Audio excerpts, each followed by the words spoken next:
Ya boleh Angel. Jadi pertanyaan saya di sini yaitu sebenarnya bagaimana pengaruh sudut yang dibentuk sinar datang terhadap sudut patung pada peristiwa kebetulan ini yang ada hari ini. Coba Sebelum itu jawab pertanyaan, kita ada yang tahu nggak jawabannya? Jadi Bu, oke boleh tanya. Berdasarkan percobaan pemantauan cahaya dan sinar datang serta garis normal dari sinar patung tadi, semuanya terletak pada satu bidang datar yang sama.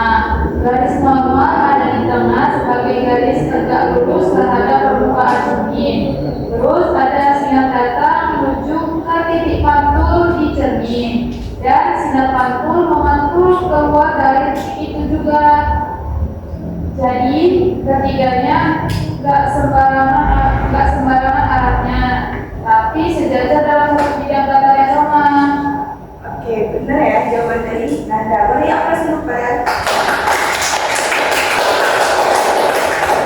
Nah, jadi itu tadi pertanyaan dari si Angel. Nah, jadi dulu benar ya jawaban sebenarnya dijawab sama kalian. Saya tadi yang ditanyakan oleh teman kalian, gimana sih Bu pengaruh dari sudut datang, garis normal dan sudut pantulnya itu terhadap dari percobaan yang kamu lakukan. Nah, jadi berdasarkan sebenarnya seperti yang disampaikan oleh rekan kalian, pemantulan cahaya itu mulai dari sudut datangnya, garis normal dan sudut pantulnya itu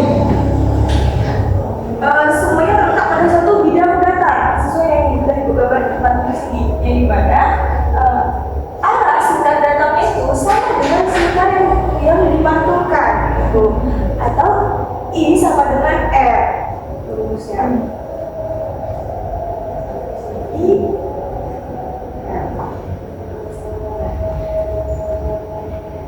R.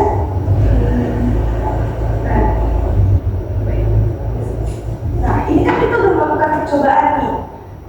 Ibu mau tanya dulu, dari hasil yang semuanya udah melakukan percobaan ya.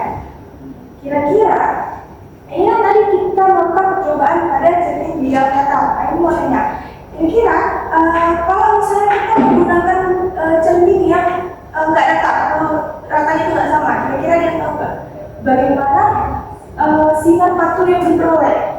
Ada yang mencoba ya? Oke, yang boleh. Jadi ketika bidang yang kita gunakan di kasar, kita nggak bisa lihat bayangan yang jelas karena pancaran sinarnya itu menyebar ke berbagai arah. Jadi nggak kayak cermin datar yang pantulannya ke arah dan bisa menunjukkan bayangan yang jelas. Oke, benar sekali. Jadi apa untuk iya nih Pak? Jadi benar ya, kalau misalnya ketika permukaan yang kita gunakan itu kasar, maka sinar pantul yang diperoleh pada saat kita menggunakan pancaran sinar datang cahaya itu pancaran sinarnya akan pecah atau nggak teratur arahnya, ada yang ke kanan atau ke atas atau bahkan melewati dari mediumnya sendiri.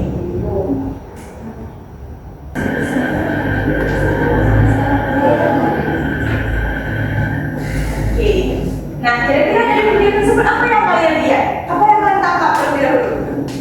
Ada gesekan. Ya, di sini boleh satu-satu. Ada gesekan. Ada gesekan antara Batu ya. Dengan rasa aku ya. Nanda boleh kalau dari Nanda? ada perpindahan Bu. Perpindahan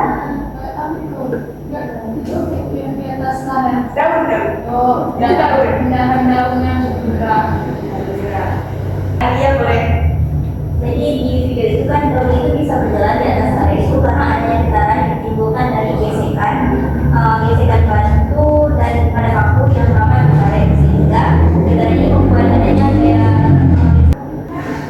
Nah, jadi selama gaya luar atau F-nya kecil, maka benda tersebut akan tetap diam. Namun ketika F-nya besar atau berbalik-terbalik, maka besar